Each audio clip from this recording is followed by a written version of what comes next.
जय हिंद साथियों, स्वागत है आपका हमारे चैनल पे। साथियों, बहुत ही विद्यार्थियों का समस्या ये था कि स्टेट का पेपर आपने जो पास किया, मतलब बहुत ही अच्छे मार्क्स से, बहुत ही कम दिनों में, इसकी क्या रणनीति एक्चुअल में रही बताइए। जैसा कि मैंने पहले वीडियो में भी बताया कि किस प्रकार से हमारी रणनीति होनी चाहिए, लेकिन फिर भी लोगों के डाउट्स बहुत सारे रहे।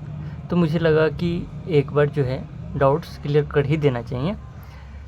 तो सबसे पहला बात, सब्जेक्ट वाइज डाउट आ रहे थे कि मैं हिस्ट्री से हूँ, मैं एसएसटी वाला हूँ, कोई जो 11-12 वाले हैं, कोई पोल साइंस वाले हैं, कोई हिस्ट्री वाले हैं, ज्योग्राफी वाले हैं, इकोनॉमिक्स वाले हैं। तो सबके अलग अलग डाउट आ रहे थे कि चलो 9th-10th आपने बताया कि 10th का आपको ऑब्जेक्टिव करना चाहिए, लेकिन 11th-12th के लिए क्या करें। कुछ लोग हिंदी वाले हैं, कुछ लोग इंग्लिश वाले हैं। वो लोगों का डाउट था कि 10th में हिंदी और इंग्लिश का कैसे आप कहेंगे कि हाँ 10th का हम रट ले, तो क्या रट ले। मतलब व्याकरण होती है, व्याकरण रट करके कैसे मतलब सेम टू सेम आ जाएगा, या इंग्लिश में ही इंग्लिश लिटरेचर होती है, बुक होती है। स्टेट में कुछ और ही पूछता है, तो हिंदी इंग्लिश थोड़ा क्लियरिफाई करके सब कुछ बताइए। तो सबसे पहले मैं स्टेट के सिलेबस वालों की बात करूं कि जो एसएसटी से हैं, चाहे हिस्ट्री, ज्योग्राफी, पॉलिटी, इकोनॉमिक्स, चाहे वो 11-12 वाले ही क्यों ना हो और 9th-10th वाले क्यों ना हो, उन सबको लेकर के हम थोड़ा सा मतलब सब्जेक्ट वाइज विचार करते हैं से क्या करना चाहिए। मैंने फिक्स करके रखा हुआ है कि 9th-10th यदि हो आप, तो किसी भी सब्जेक्ट से हो, जो आपका कॉम्बिनेशन है उसको आप पढ़ लो 10th के ऑब्जेक्टिव से। 10th के किसी भी छोटा बच्चा, आपका भाई या आस पड़ोस का कोई भी हो, उसका बुक ले लो, या फिर पुराना बुक जो होता है वो मिलता है, बहुत कम रुपए में मिल जाएगा आपको, तो आप उसको ले लो और क्या हो जाएगा। और नहीं तो यूट्यूब पे सर्च करके देख लो कि हाँ किसी बुक का, जैसे टारगेट बोर्ड के ऑब्जेक्टिव आती है, टारगेट बोर्ड का ऑब्जेक्टिव कर लो। टारगेट बोर्ड का ऑब्जेक्टिव नहीं तो प्रीवियस ईयर खोल लीजिए, प्रीवियस ईयर का ऑब्जेक्टिव जो है कर लीजिए। मतलब किसी एक से कर लेना जो कि सही से ज़्यादा देता है। जैसे बिलियंट वगैरह में बहुत ज़्यादा गलत प्रश्न का उत्तर दिया रहता है, तो वो सब नहीं फॉलो करो तो ज़्यादा अच्छा रहेगा। मुझे लगता है टारगेट बोर्ड के साथ जाना डिसेंट है अभी। और इससे पहले मैं पढ़ाता था तो वो हमारे नोट्स अलग हैं, हम नोट्स का प्रचार नहीं कर रहे, किसी एक बुक का नाम ले रहे हैं जो मार्केट में मतलब हर जगह उपलब्ध है। नोट्स हमारे हर जगह उपलब्ध नहीं हो सकते हैं, पीडीएफ में आप बोले तभी अवेलेबल हम करा सकते हैं, नहीं तो बुक्स जो है टारगेट बोर्ड के हर जगह मिलते हैं। तो टारगेट बोर्ड की जो बुक है 9th-10th, मतलब 9th-10th नहीं, सिर्फ 10th की जो बोर्ड के लिए आती है, उसकी ऑब्जेक्टिव जो भी आपके कॉम्बिनेशन है उसका कर लीजिए। और रही बात 11-12 वालों की, तो 11-12 वालों में बहुत सारे सब्जेक्ट हैं और सब्जेक्ट स्पेसिफिक ज़्यादा सवाल हैं। तो सब्जेक्ट स्पेसिफिक सवाल होने की वजह से हमें क्या करना होगा कि थोड़ा सा मतलब डीप जाना होगा। तो डीप जाने के लिए आपको सिर्फ एक काम करना है कि सिलेबस प्रिंट करवाना है। सबसे पहले सिलेबस कहाँ मिलेगा, तो एक बार सर्च कर लीजिए सिलेबस स्टेट पेपर 2, आपका जो सब्जेक्ट है पीडीएफ मिल जाएगा, बीएससीबी के साइट पे उपलब्ध है, ठीक ना। तो या फिर हमारे टेलीग्राम चैनल पे जाओगे तो मिल जाएगा आपको, मतलब स्टेट पेपर 2 का जो भी आपको चाहिए मटेरियल या फिर सिलेबस या जो भी चीज़ हम हेल्प कर सकते हैं वो, या फिर आप जो कमेंट करोगे वो यदि आप मेरे द्वारा हेल्प करा सकूँ आपको तो ऑफ कोर्स कराऊँगा। तो बाकी मैं ये कह रहा था कि आपको क्या करना है, 11-12 वालों में थोड़ा सा पेज फंसेगी क्योंकि थोड़ा डीप जाता है, और डीप जाता है तो दिक्कत आएगी थोड़ा सा। अब दिक्कत आएगी तो इस दिक्कत से निपटने का हमारे पास रामबन उपाय भी है कि हमने सिलेबस प्रिंट कराया। जैसे मान लो कि हाँ ये है, मान लो सिलेबस, ये सिलेबस नहीं है, ये दुकान में बेचने का रैपर है, ठीक ना। तो ये मान लो सिलेबस है, तो सिलेबस में यूनिट दिया हुआ है, जैसे यूनिट 1, यूनिट 2, यूनिट 3, 4, 5, 6। तो आप उस यूनिट पे एक एक यूनिट ले लो। यूनिट का मतलब होता है, मतलब जैसे आप किताब पढ़ते थे, मान लो ये किताब है, तो किताब के शुरुआत में लिखा रहता था से 1 number chapter, 2 number chapter, 3 number chapter, वैसे ही जो है सिलेबस का होता है यूनिट 1, यूनिट 2, यूनिट 3 ऐसे करके। तो यूनिट 1 में जैसे लिखा हुआ है कि मान लो राष्ट्रवाद, हिस्ट्री में लिखा हुआ है से राष्ट्रवाद, भारत में राष्ट्रवाद, या फिर फ्रांसीसी क्रांति लिखा हुआ है। तो इन सब चीज़ों पे क्या करना है आपको, या विश्व इतिहास डायरेक्ट लिख दिया हुआ है, तो आपको क्या करना है कि बस चैट जीपीटी का सहारा लेना है या फिर जेमिनी के सहारा लेना है, ठीक। और चैट जीपीटी या जेमिनी का सहारा लेकर के आपको क्या करना है, सर्च करना है उस यूनिट को और लिख देना है स्लैश में लगा कर कि हैंड रिटन नोट्स दे दो। तो क्या करेगा वो, हैंड रिटन नोट्स 1 पेज का वो बना कर दे देगा। ज़्यादा आपको मतलब जद्दोजहद करने की ज़रूरत पड़ेगी नहीं, ठीक है। चैट जीपीटी पे जाओ, जो यूनिट है वो पूरा लिख दो और स्लैश में लिख दो हैंड रिटन नोट्स, तो आपको 1 पेज में बना कर दे देगा। और एक एक पेज को जो है जितना यूनिट है सबको जोड़ लीजिए और जोड़ करके क्या कीजिए कि प्रिंट करवा लीजिए और प्रिंट करवा करके उसको रीड कर लीजिए। मतलब इससे आसान क्या बता सकता हूँ, इससे आसान मतलब इससे थोड़ा सा मुश्किल जाना होगा तो हमें खुद से यूट्यूब की तरफ जाना होगा कि यूट्यूब पे वही टॉपिक सर्च किए और वो टॉपिक से जो भी टीचर 10-15 मिनट का कोई लेक्चर लेकर आया तो उसको पढ़ लिए और फिर जो है एक छोटा सा नोट्स, क्रिप्स नोट्स बना लिए। ज़्यादा बड़ा नोट्स नहीं बनाने की ज़रूरत है क्योंकि बहुत बड़ा अथी नहीं पूछता है, मतलब बहुत ज़्यादा अथी करने की ज़रूरत नहीं है क्योंकि 75 नंबर ही लाने हैं और 75 नंबर लाना तोप नहीं है 150 में, 50% है। 50% पे आप मतलब कटअप पार कर जाओगे और निगेटिव भी नहीं है तब, तो वो भी आपके पास सरप्लस है। तो दूसरा का ये भी है कि सीडीपी भी पूछते हैं, तो सीडीपी के लिए मैं थोड़ा बताता हूँ, मतलब थोड़ी देर बाद। पहले सिलेबस अपना जो मेन है उस पर कर लेते बात कि हमने यूनिट सर्च किया, उसके नोट्स बनाए।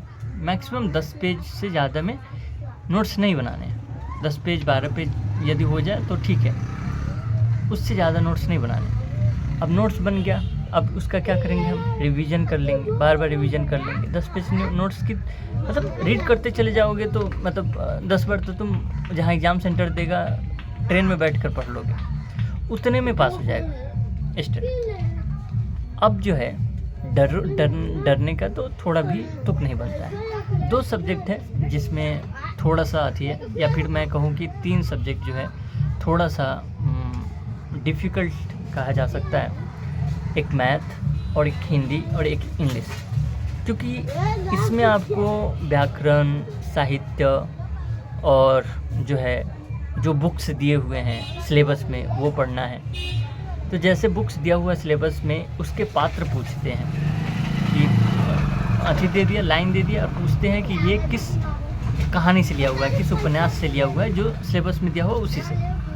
या फिर पात्र का नाम दे देगा कि गोधन किस कहानी का पात्र है या किस उपन्यास का पात्र है या किस नाटक का पात्र है। तो इस प्रकार से पूछते हैं लोग। तो उसके लिए क्या आप हमारे टेलीग्राम चैनल पे चले जाओ, वहाँ पे मैंने नोट्स लगा रखे हुए हैं, दे रखे हुए हैं। या फिर आपको जो भी बुक्स दिया हुआ है उसको सर्च कर करके यूट्यूब से मतलब थोड़ा नोट्स बना लेना है। क्या लेना है तुम लोगों को, कथी लेवे बोरी ना यार, वो में से पैसा पड़े वाला है, पैसा पड़े वाला।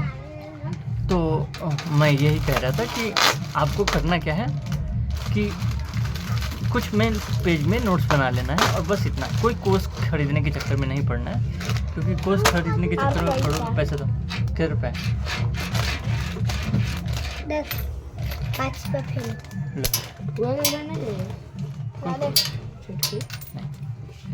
तो रुको बनाने पे तो कोर्स खरीदने पे जोर नहीं देना है। कोर्स ऑफ कोर्स मतलब बल्गर मतलब बहुत ज़्यादा आपके दिमाग को एग्जॉस्ट कर देगा, आपको डर लगने लगेगा कि भाई निकलेगा स्टेट की नहीं निकलेगा।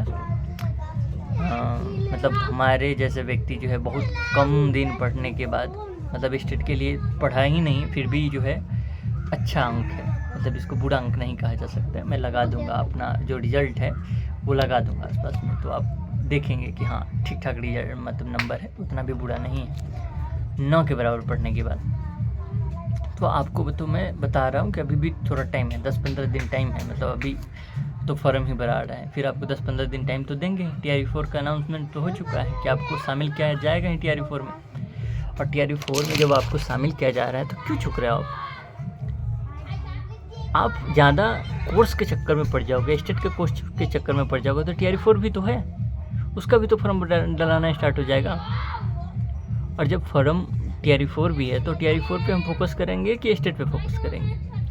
आप कहोगे कि सिलेबस कोलैप्स कर रही है, तो चूँकि TRE4 पास करने के लिए बाबू पढ़ना तो ज़्यादा पड़ेगा, लेकिन स्टेट पास करने के लिए पढ़ना बहुत कम पड़ेगा।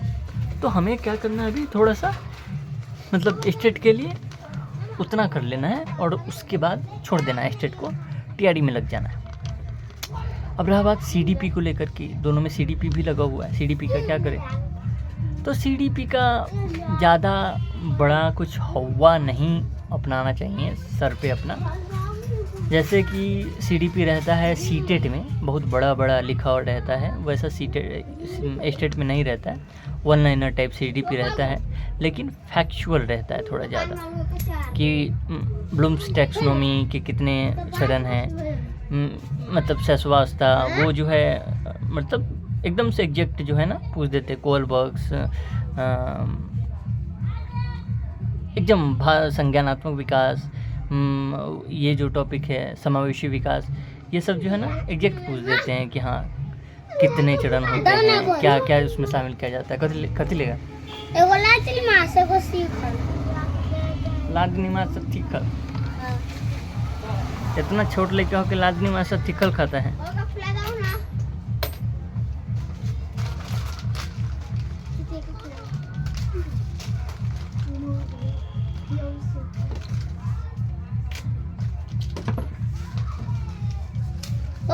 हाँ कथी लेबे, 10 टकिया लेबे।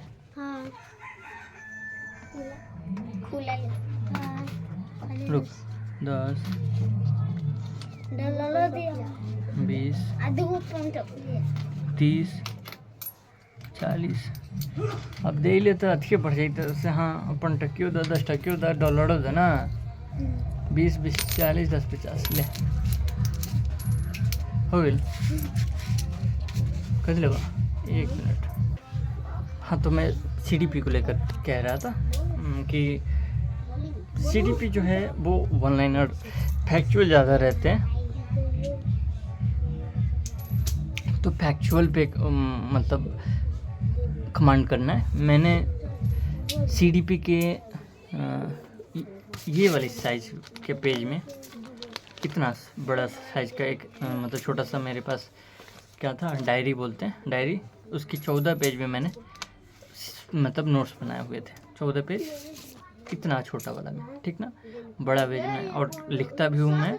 आप देखोगे तो चौंकोगे कि हाँ इसमें ज़्यादा नहीं हटाता, एकदम घाव मौज नहीं कर दिया, दूर दूर लिखता हूँ। तो आप समझ सकते हो कि हमें ज़्यादा नहीं करनी है, कम करनी है, ठीक।